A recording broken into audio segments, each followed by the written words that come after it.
Homeless girl saves a biker's son. A single act of defiance pulls her into a dangerous world of leather, loyalty, and lawless justice. She finds protection, power, and a forbidden love that will test everything she knows. If you're new here, subscribe and comment your location. Now let's begin. The rain had turned the alley behind the diner into a river of oily puddles and garbage. Stella huddled deeper into her doorway, pulling the thin, damp blanket over her head. She was counting the change she'd found in a payphone, enough for maybe a coffee if she was brave enough to go inside. That's when she heard the shaky voice. "Please, I didn't do anything. I was just waiting for my dad." Stella peeked out. Under the flickering backlight of the diner, a boy, maybe 14, was pressed against the brick wall. His leather jacket, too big for him, had a roaring panther patch on the back.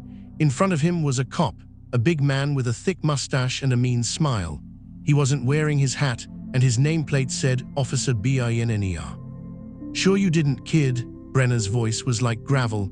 "We got a call about a drug deal back here, and what do I find? You looking shifty." He held up a small, clear plastic bag with white powder inside. "This looks like it fell right out of your pocket." The boy, Daniel, his face white with fear, shook his head fast. "No, that's not mine, I swear. I've never seen that." Stella's breath caught. She saw it clearly. The cop's broad back was to the rest of the alley, but from her angle she saw his other hand come from behind his own belt. He'd had the bag hidden there. He was moving to slip it into the boy's jacket pocket. Her stomach twisted. She knew this dance. Cops like this had run her off her last semi-dry spot under the bridge. They'd taken the last of her mom's things after the overdose, calling it evidence. A hot, familiar anger burned through her cold fear. Brenner's hand moved toward Daniel's pocket. Without thinking, Stella shot up from her doorway, the blanket falling into a puddle. "Hey," she shouted, her voice raw from disuse. Brenner jerked, his head snapping toward her. The bag disappeared back into his fist. "Get out of here, street rat," he snarled. "This doesn't concern you." "I saw you," Stella yelled, louder now, walking forward. She wanted witnesses, she needed noise. "I saw you take that bag from behind your back. You're trying to put it on him." The diner's back door swung open with a creak. A cook in a grease-stained apron stood there, holding a bag of trash, his eyes wide. A face appeared at the kitchen window. Brenner's expression changed. The fake calm was gone, replaced by a vicious glare aimed at Stella. "You're obstructing justice. I could take you in for that." "Then take me," Stella said, her heart hammering against her ribs. She was so thin, so dirty, but she stood straight. "And we'll all tell the same story to your sergeant, him, me, the cook." She pointed at the man frozen in the doorway. The sound was like thunder, but it was engines. Not one but many, a deep roaring growl that vibrated the puddles on the ground. Headlights cut through the alley mist from both ends. Motorcycles, dozens of them. They rolled in, silent now except for the putter of idling engines, surrounding the scene like a steel trap. The lead bike, a massive Harley, stopped a few feet from Brenner. The rider killed the engine and swung off. He was huge, with a beard shot through with gray and eyes so pale blue they looked like ice. He wore a leather cut covered in patches. The largest one on the back, read Reaper's Tide MC, above a skull with a ship's wheel. Below it, the rocker said President. He looked at Daniel. "You okay, son?" Daniel sagged in relief. "Dad, he was trying to plant drugs on me." The man's icy eyes moved to Officer Brenner. The cop took a step back, his hand going to his belt, but then he stopped, because every other biker, men and a few women with hard faces, had also dismounted. They stood silently, arms crossed, forming a wall of leather and denim. "That true, officer?" The president's voice was deceptively quiet. "I had probable cause," Brenner blustered, but the sweat on his temple glistened in the light. "This homeless girl is causing trouble, is all." The president, whose name was Mark, didn't even look at Stella. He kept his gaze locked on Brenner. "My son calls me, says he's being harassed. I show up, and you've got a bag in your hand, and a witness says you're planting it." He took one slow step forward. "You know who I am." Brenner swallowed. "Marcus Thorne." "Right, and you know Reaper's Tide doesn't start fights." Mark took another step. "But we sure as hell finish them. You walk away now. You forget my boy's face. You forget this alley, and you pray we forget yours." The threat hung in the damp air, heavier than the rain. Brenner's jaw worked. He looked at the crowd of bikers, at the cook, who was now holding up a phone, clearly recording. He shoved the bag into his own pocket, shoved past Mark with a last hate-filled glance at Stella, and marched to his squad car at the alley's mouth. A minute later, he was gone. The tension burst like a bubble. The bikers started chatting, some clapping Daniel on the shoulder. Mark finally turned to Stella. She felt small under his gaze. She was shivering, her clothes soaked, her hair matted. "What's your name?" he asked, his voice softer now. "Stella." "You hungry, Stella?"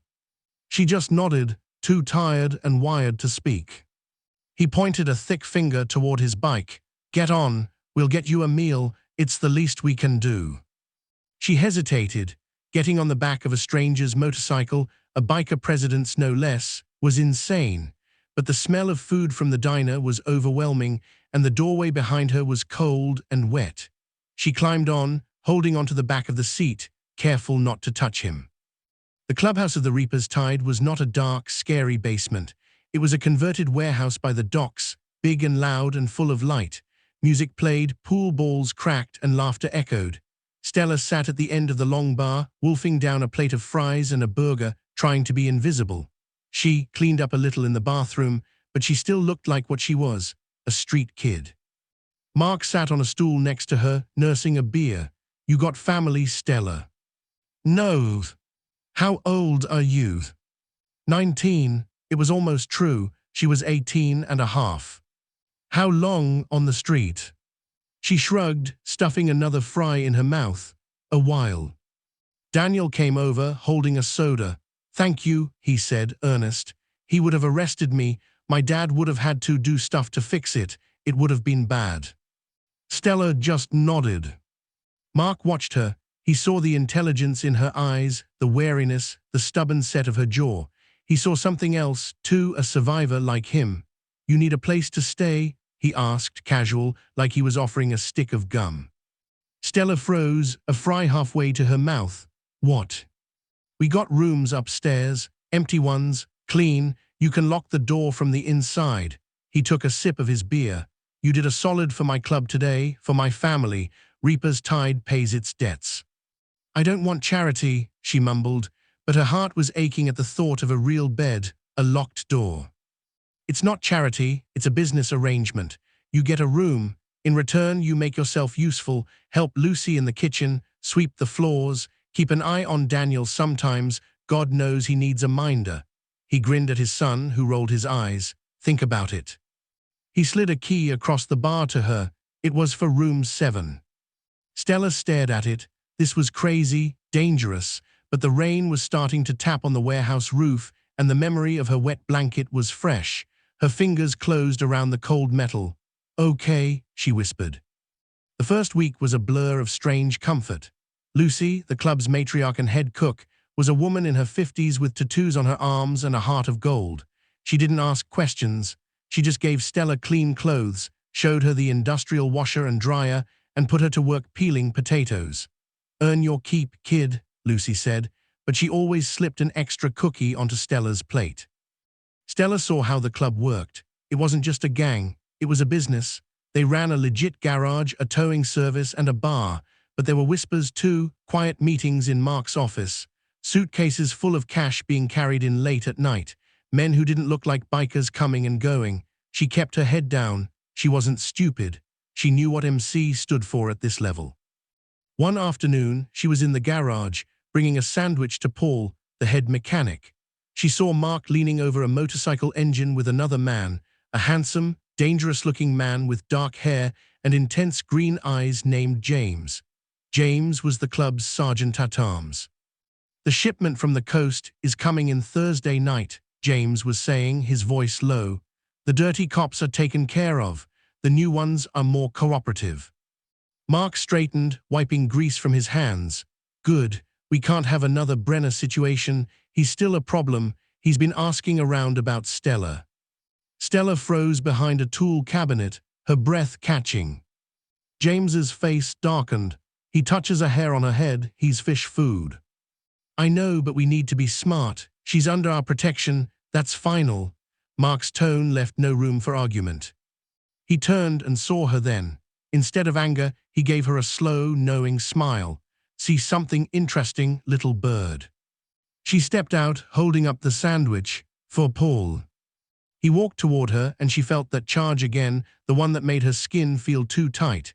He stopped very close. He smelled like engine oil, leather, and soap. You're safe here, Stella, he said, his voice just for her, but you should know what you're under. It's not a white picket fence. It's a fortress with teeth. You okay with that? She looked up into his icy blue eyes and saw not a threat, but a promise, a dangerous one. I've never been safe before, she said honestly. Teeth don't scare me. A ghost of a smile touched his lips. Good. That night there was a party. The club was celebrating a good deal. The music was loud, the beer flowed, and the air was thick with smoke and laughter. Stella tried to stay in the kitchen with Lucy, but Daniel dragged her out, teaching her how to play pool badly. She was laughing, a real, unfettered laugh for the first time in years, when she felt a gaze on her. Mark was leaning against his office doorway, watching her from across the room. He had a glass of whiskey in his hand. His look wasn't fatherly. It was intense, appreciative, and it sent a jolt of heat straight through her. She looked away, flustered. Later, as she was heading upstairs to her room, he was there, at the bottom of the steps. Having fun? He asked. Yeah, they're nice. They're loyal, he corrected gently, and they like you. You've got spine. He reached out and gently tapped a finger under her chin, making her look at him. It's a good quality. His touch was electric. The noise of the party faded away. It was just the two of them in the dim stairwell. His eyes dropped to her lips for a second, and her heart nearly stopped. Then he stepped back, giving her space to pass. Sleep well, Stella. She practically ran up the stairs, her mind racing. He was twice her age. He was a criminal. He was her protector. It was a mess. A few days later, she was in town with Lucy, buying supplies. Lucy went into a specialty store, and Stella waited outside, enjoying the sun. A black and white police cruiser slowed to a stop at the curb. Officer Brenner was driving. He looked at her through the passenger window, his face a mask of cold hatred. Looks like you landed on your feet, street rat. Found yourself some new friends in low places. He leaned over.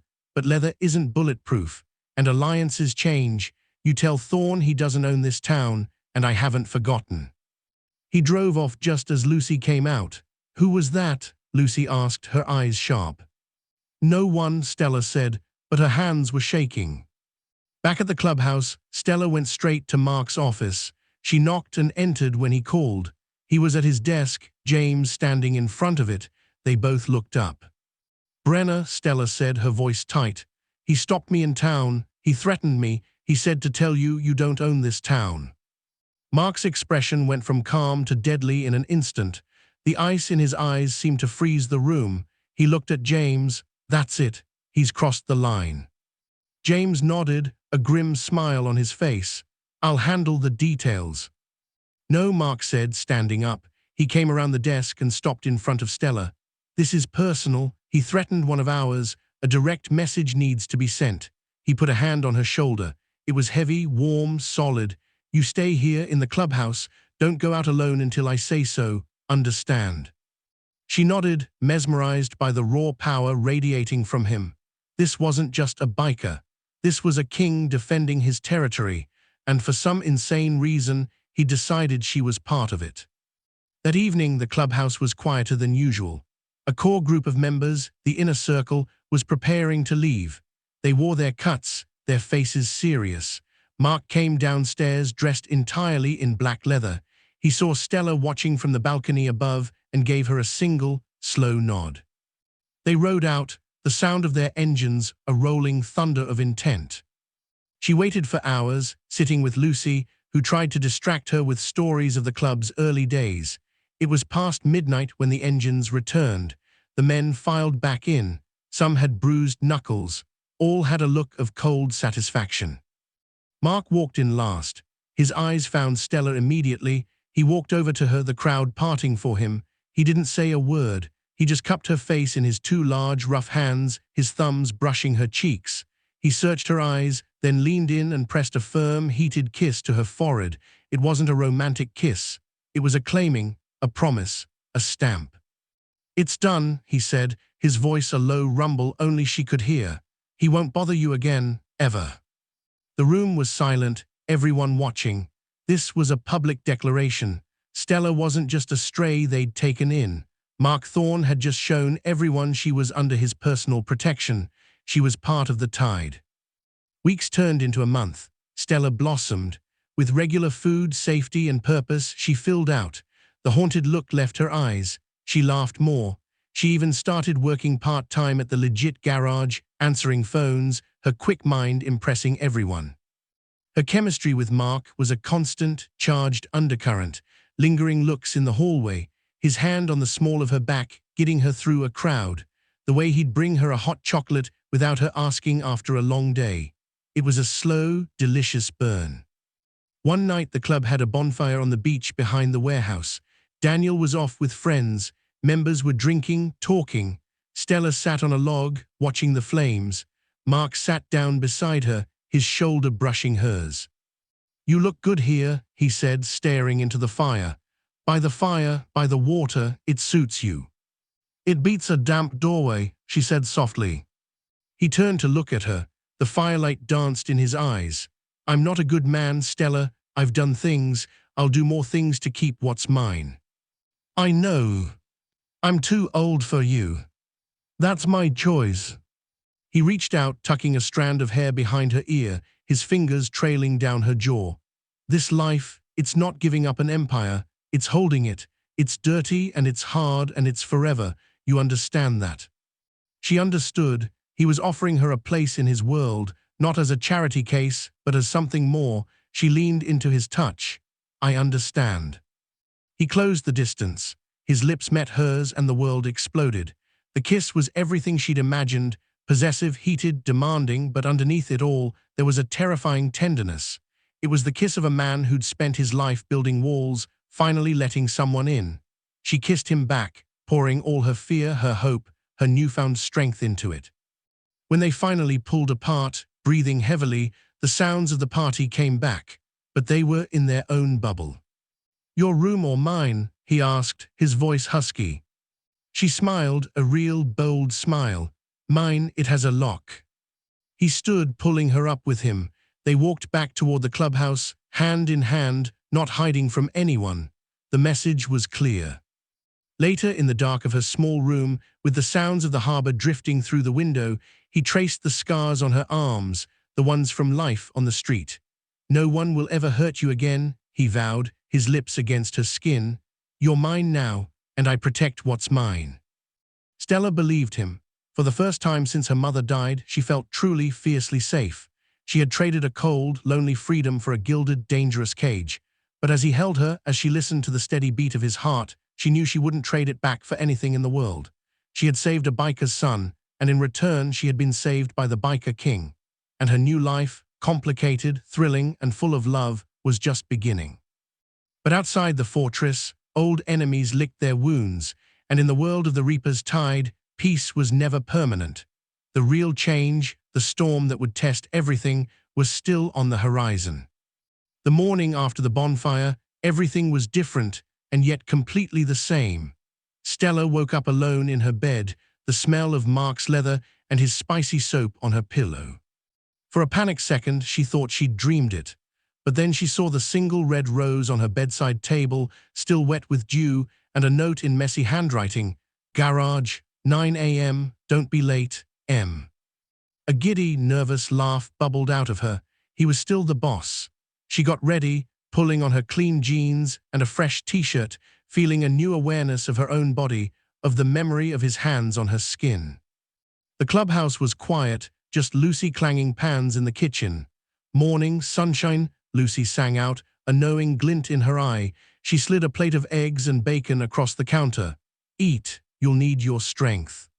Stella blushed furiously. "Lucy." "Honey, I've been here since before Mark had his first bike. Nothing gets past me, and for what it's worth, I'm glad. He's been a ghost in this place for too long." Lucy's smile was warm, motherly. "Now eat. The king has summoned you." At 9 a.m. sharp, Stella walked into the garage. It was busy, the roar of engines and the smell of gasoline filling the air. Mark was in the office, a glass-walled room overlooking the bays. He was on the phone, his back to her, but he must have seen her reflection in the window because he held up a finger. 1 minute. He finished his call and turned. His gaze swept over her, hot and appreciative, but his face was all business. "Close the door." She did, the noise of the garage becoming a muted hum. "Sit," he gestured to a chair. He leaned against his desk, crossing his arms. The position made his shoulders look even broader. "We need to talk about your position." "My position," Stella's heart sank. Was this a brush-off?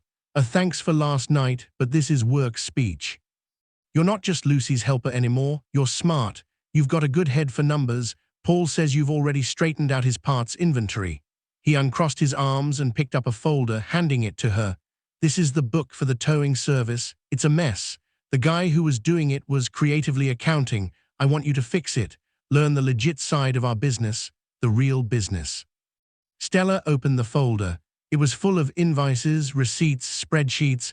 It was overwhelming, but it was also trust. Tangible, heavy trust. "You want me to do your books?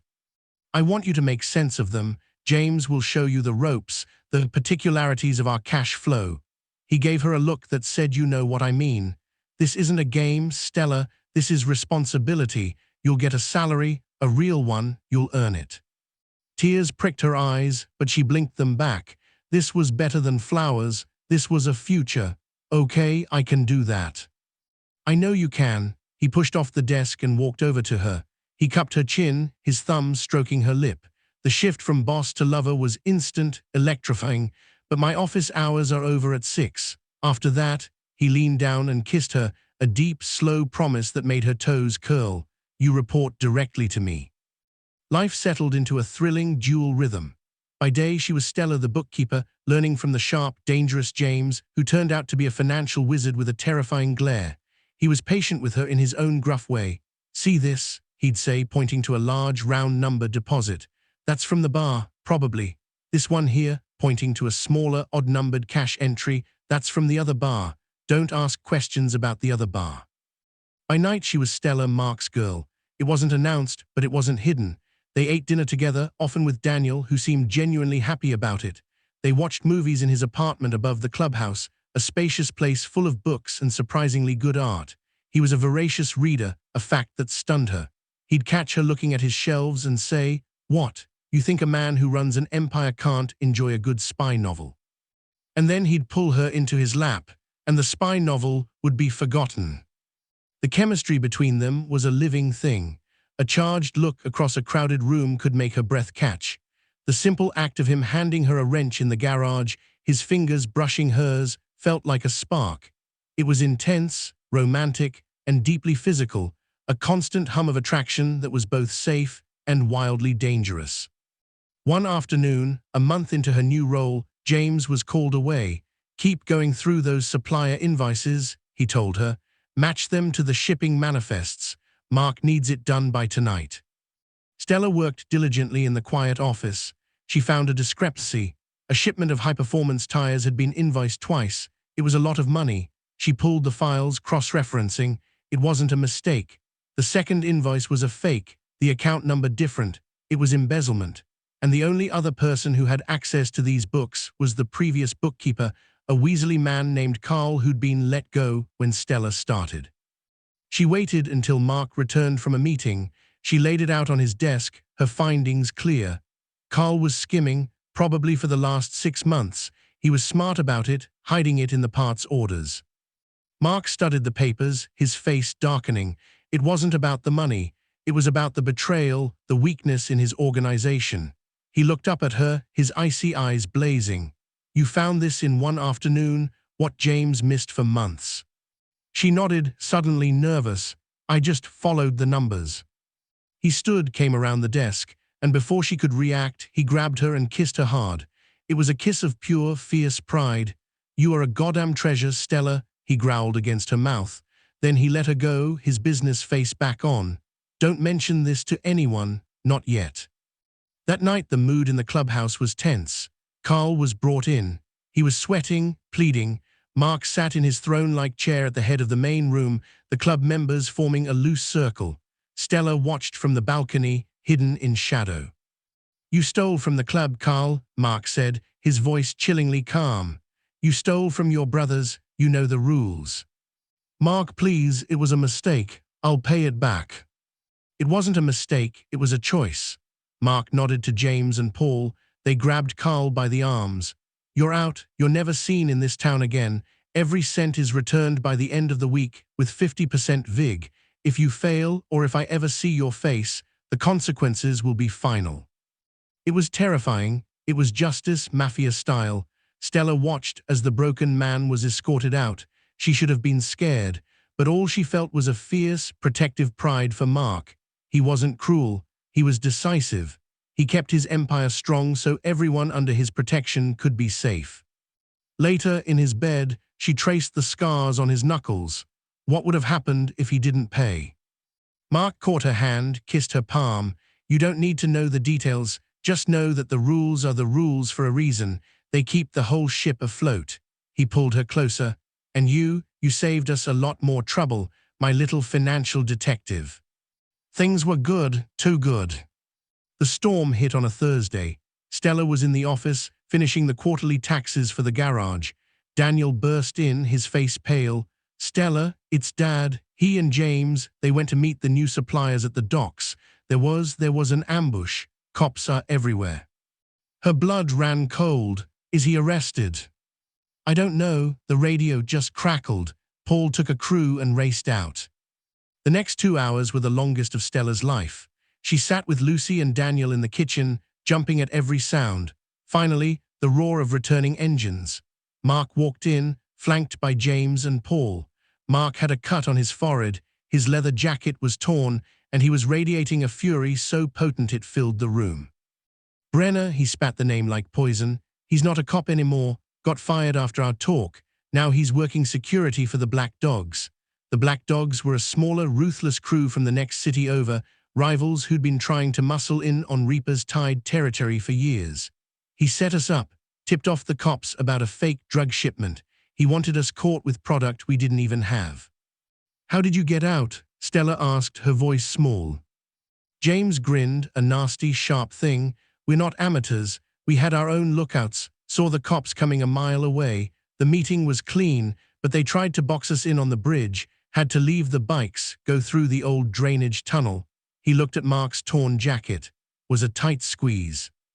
Mark's eyes found Stella. "He did this to get to me, because of you, because I took you in, and he lost his badge over it. This is a declaration of war." A cold dread settled in Stella's stomach. She was the catalyst. She had brought this down on them. As if reading her mind, Mark strode over and gripped her shoulders. "Listen to me. This is not your fault. This is on him. He made his choices. Now he's going to live with the consequences." He turned to the room, his voice rising to a command. "We meet in the war room in 10. The Black Dogs and their new pet have just signed their death warrant." The clubhouse transformed into a military bunker. Weapons were cleaned and distributed. Maps were laid out. Stella felt useless, a civilian in a war zone. She tried to help Lucy prepare food for the men, but her hands were shaking. Daniel found her. "Hey, don't look like that. Dad's the best at this. He'll end it." "But people could get hurt, Daniel, because of me." "People will get hurt because Brenner's a corrupt, vengeful jerk," Daniel corrected, sounding so much like his father. "You saved me. The club protects its own. That's the deal." The planning went on for hours. Stella finally retreated to her room, but sleep was impossible. Around 3 a.m. there was a soft knock. It was Mark. He looked exhausted, the weight of his empire heavy on his shoulders. He didn't say anything, just walked in, pulled off his boots and lay down on her bed, pulling her into his arms. He just held her, his face buried in her hair. "I have a plan," he said into the darkness, "but it's risky, and I need you to do something for me." "Anything," she whispered. "I need you to be bait." She stiffened in his arms. He shushed her gently, his hands stroking her back. "Not like that, safe bait. I need Brenner to think he has a clean shot at getting to you to humiliate me. He's driven by ego now. We'll use it. But you will be surrounded by my best men every second. You will be the safest person in this city. Do you trust me?" She looked up at him in the dim light. This man, who ruled with an iron fist but whispered poetry against her skin, who had given her a home, a purpose, a love she'd never dreamed of. She saw the worry in his eyes, the fear not for his empire, but for her. "I trust you," she said. 2 days later, the word was carefully leaked through channels. Mark Thorne's new girl, the homeless rat who started it all, would be going to a specific, high-end downtown bank on Friday afternoon to set up a trust fund. A sign of his favor, of her new, privileged life. It was the kind of thing that would make Brenner's blood boil with jealousy and rage. Friday came, Stella dressed in new clothes bought for the occasion, elegant but understated. She looked like a rich man's beloved girlfriend. Mark kissed her deeply before she got into the car with James and 2 other huge enforcers. "Remember, you're just walking in, talking to the manager for 15 minutes and walking out. We'll be everywhere." The drive was tense. The bank visit went without a hitch. The manager, a club associate, played his part perfectly. As Stella walked out, holding a fake account brochure, she felt exposed on the sunny sidewalk. That's when it happened. A black van screeched to a halt at the curb. The side door slid open, and Brenner, dressed in tactical gear but no uniform, leaped out. He had a wild look in his eyes. He grabbed for her. "Thought you were untouchable," he snarled. He never laid a hand on her. James moved like a snake. He was between them in an instant, his gun pressing into Brenner's ribs under his own jacket. "Bad move, ex-cop," James murmured. At the same time, the 2 enforcers flanked them, shielding the scene. From everywhere, Reaper's Tide members appeared. From cafes, from cars, from alleyways. They surrounded the van, which held 2 shocked black dogs. It was a total, silent takeover in the heart of the city. Mark's truck rolled up. He got out, looking like a king surveying a conquered land. He walked up to Brenner, who was now held firmly by James. "You just attempted a kidnapping in broad daylight," Mark said, loud enough for the growing crowd of civilians to hear. "With witnesses and my security cameras." He pointed to a nearby building where Paul gave a thumbs up from a window. "You're done." Sirens wailed, real police, called by the club the moment the van appeared. Brenner, seeing his old colleagues arrive, their faces hard, finally realized the depth of his mistake. He hadn't outsmarted the Reaper's Tide. He walked right into their trap. He was hauled away, not by rivals, but by the law for a long, long time. The black dogs, seeing their plan crumble and surrounded by a superior force, surrendered quietly. Their brief war was over before it began. Back at the clubhouse, the celebration was epic. They had neutralized a threat, solidified their territory, and done it with cleverness rather than a bloody street war. Stella was hailed as a hero, the brave queen who stood as bait. Late that night, with the party still raging below, Mark took Stella to the quiet roof of the warehouse. The city lights glittered below, the harbor stretched out dark and endless. "You were incredible," he said, wrapping his arms around her from behind, cool as ice. She leaned back into him. "I was terrified." "That's what brave is, being terrified and doing it anyway." He turned her to face him. His expression was more serious than she'd ever seen it. "Stella, this life, it's not going to change. There will always be another Brenner, another black dog. This empire, I don't give it up. I hold it, I build it, I defend it. And I want you by my side while I do it. Not just in my bed, not just doing my books. As my partner, my old lady." The words hung in the salty air. In club law, this was more than a proposal. It was a merger. It was forever. Tears streamed down Stella's face. She thought of the hungry, cold girl in the alley who had nothing to lose. That girl had seen injustice and shouted into the darkness. And the darkness had answered with a roaring engine, a warm bed, a hard man with a soft heart, and a family forged in steel and loyalty. She looked out at the empire he'd built, the lights, the water, the rumbling heartbeat of the club below. It was dirty and hard and forever, and it was hers. She looked back at him, at his ice-blue eyes waiting for her answer, and she smiled through her tears. "Yes, Thank you for riding with us on this journey. Would you have had the courage to speak up like Stella did, knowing the danger? Let us know in the comments where you're watching from, and subscribe for more tailies where one brave choice changes an entire life.